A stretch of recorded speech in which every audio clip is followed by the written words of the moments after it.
नमस्कार विद्यार्थी मित्रांनो, जय हिंद अकॅडमी कसबा सांगाव यांच्या वतीने आज आपण ऑनलाईन क्लासचे युट्यूबला चॅनल सादर करीत आहोत। तर त्या चॅनलची आजपासून सुरुवात करत आहोत। तर सर्वांना सर्वप्रथम नमस्कार।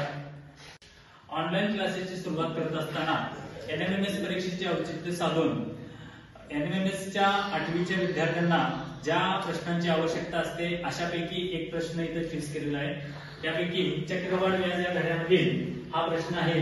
एका विक्रेत्याला दरमहा पुढीलप्रमाणे कमिशन मिळते। 50,000 रुपये विक्रीपर्यंत 1% 50,000 रुपयांच्या वरील परंतु 75,000 रुपयेपर्यंतच्या विक्रीवर 2% व 75,000च्या वरील विक्रीवर 3% कमिशन मिळते।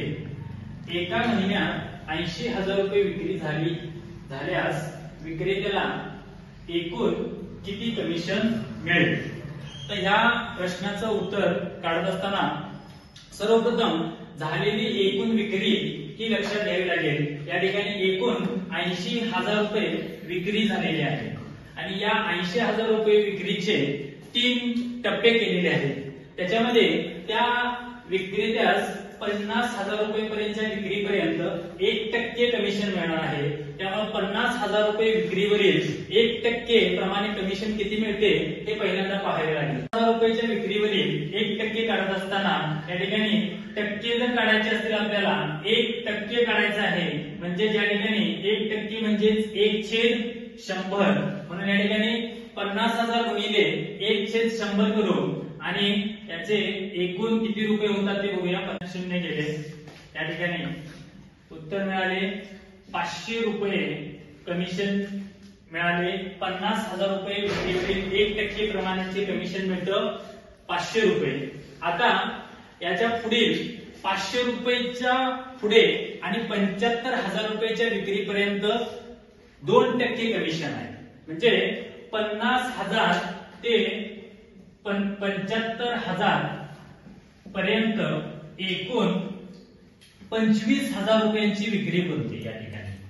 मग ह्या 25,000 रुपयावरती 2% कमिशन मिळणार आहे। तर 25,000 चे 2% इथे जर काढायचे झाल्यास तर या ठिकाणी 25,000 गुणिले 2/100 ते टक्केमध्ये घेतलं तर 2% म्हणजेच 2/100 येतं। तर या ठिकाणी 0 गेले, 250 गुणिले 2 बरोबर 500 रुपये।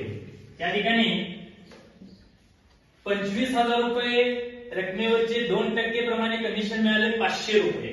तर या ठिकाणी जर पाहायला गेलं तर या ठिकाणी 50,000 रुपये रकमेवरचे 1% प्रमाणाचे कमिशन आणि 25,000 रुपये रकमेवरचे 2% प्रमाणाचे कमिशन सेम दिसतं। तर इथं काय झालेलं आहे तर इथं रक्कम अमाऊंट जास्त होती आणि व्याजदर कमी होता।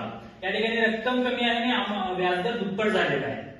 त्यामुळं हे दोन्ही जे कमिशन आहे ते इक्वल आलेले आहे। तर इथं आता राहिलं कमिशन काढायचं ते म्हणजे 75,000 रुपये विक्रीच्या वरील कमिशन। तर 75,000 रुपयाच्या पुढे 80,000 रुपये पर्यंत विक्री झालेली आहे। म्हणजे आता शेवटी 5,000 रुपये वरचे कमिशन किती मिळतं हे आपल्याला या ठिकाणी पाहावं लागेल आणि ह्या सर्व कमिशनची बेरीज म्हणजेच आपल्याला त्याचं उत्तर मिळणार आहे। तर या ठिकाणी 5,000 गुणिले 5,000 रुपये वरच्या 75,000 रुपयाच्या वरच्या विक्रीसाठी 3% कमिशन आहे। म्हणजे या ठिकाणी आपल्याला वरचं 5,000 रुपयाचे 3% काढावे लागतील। तर 5,000 चे 3% या ठिकाणी 0 गेला 50 गुणिले 3 बरोबर 150 रुपये कमिशन या ठिकाणी भेटतं। तर ह्या सर्व कमिशनची बेरीज करावी लागेल, मग आपल्याला एकूण विक्रेत्यास मिळणारे एकूण कमिशन मिळेल। तर या ठिकाणी 500